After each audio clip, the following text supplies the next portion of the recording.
تو رمضان کا روزہ اگر کسی نے جان بوجھ کر توڑ دیا اور یہ کہتے ہوئے کہ مجھ سے پیاس برداشت نہیں ہوتی, بیماری نہیں ہے, نہ مرنے کا اندیشہ ہے, وہ تو الگ بدل, ویسے یار میں مجھ سے کوئی کام ہی نہیں ہو رہا, مجھے برداشت نہیں ہو رہا, بھائی بار بار کولر کی طرف دل چاہ رہا ہے, اور ایک قطرہ بھی حلق میں اتار لیا تو روزہ بھی ٹوٹ گیا, اور سزا کیا ہے؟ 60 روزے لگاتار. نہیں آ رہی میرا خیال ہے بات سمجھ میں. روزہ توڑنے کا کفارہ کیا ہے؟ رمضان کا روزہ 60 روزے جان کر اگر توڑا ہو کسی نے, 60 روزے بولو بھائی لگاتار, ورنہ توبہ قبول نہیں ہو, اور یہ والا روزہ بھی قضا کرنا پڑے گا. اور وہ جو 60 روزے رکھنے ہیں ان میں اگر 59 روزوں کے بعد آپ کی طبیعت خراب ہو گئی اور 60واں نہیں رکھ سکے تو پھر پہلے دن سے دوبارہ, یعنی اس میں بیماری کی بھی کبھی عذر قابل قبول نہیں ہے, کیونکہ یہ کس کا روزہ ہے؟ رمضان کا. یہ مذاق نہیں ہے, یہ اللہ کا بہت بڑا حکم ہے. اسی طرح یاد رکھو ایک اور مسئلہ ہے, مسافر کے لیے روزہ چھوڑنا جائز ہے لیکن افضل نہیں ہے. افضل اس صورت میں ہے جب مسافر کو روزہ رکھنا مشکل ہو. یہ جو حدیث میں آتا ہے لیس من البر الصیام فی السفر, سفر میں روزہ نیکی نہیں ہے, یہ اس صورت میں ہے جب سفر میں روزہ رکھنا آپ کو بہت زیادہ مشکل لگ رہا ہے. اگر سفر میں روزہ رکھنا مشکل نہیں ہے, جیسے کہ آج کل اکثر مشکل نہیں ہوتا, جہازوں کا, ٹرین کا, بسوں کا سفر ہے, بڑے آرام سے رکھ سکتے ہیں, تو ایسی صورت میں روزہ رکھنا افضل ہے کیونکہ رمضان کی فضیلت حاصل ہوگی.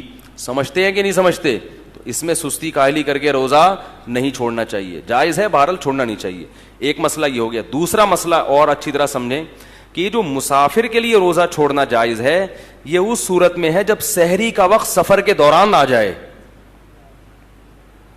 ہمارے ہاں یہ ہوتا ہے کہ دوپہر کسی کا لاہور جانے کا ارادہ ہے تو صبح روزہ چھوڑ دیتا ہے کہ میں تو سفر میں. ایسا نہیں ہے, سحری کا وقت مقام پہ آیا ہے تو ابھی آپ مسافر بنے نہیں ہیں, آپ دوسرے مسلمانوں کی طرح آپ پر بھی روزہ فرض ہے کیونکہ ابھی آپ مسافر بنے نہیں ہیں.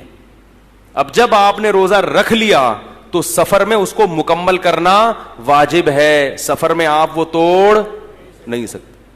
ایک خاتون کا پچھلے سال فون آیا, میں امریکہ سے پاکستان آ رہی تھی تو میں نے روزہ رکھ لیا تو سورج ہی نہیں غروب ہو رہا. سورج غروب یا تو یہاں سے جاتے ہوئے ہوتا ہے یا آتے ہوئے, ایک طرف ہوتا ہے. تو میں نے کہا جاتے ہوئے غروب ہی غروب ہو رہا تھا نا ٹھیک ہے نا, تو وہ کیا کریں؟ میں نے کہا روزہ رکھنا فرض ہے کیونکہ سحری مقام پہ ہو رہی ہے. سحری امریکہ میں مقام پہ کی انہوں نے, تو اب جہاز میں بیٹھ گئے تو سورج کتنا ہی لمبا ہو گیا, ٹھیک ہے, روزہ رکھنا پڑے گا. تو کبھی کبھار ہی ایسا ہوتا ہے. ہاں جان پہ بن پڑے یا بیمار ہونے کا اندیشہ ہو, وہ تو پھر سفر نہ بھی ہو تو بھی روزہ توڑنا بولو بھائی جائز ہے.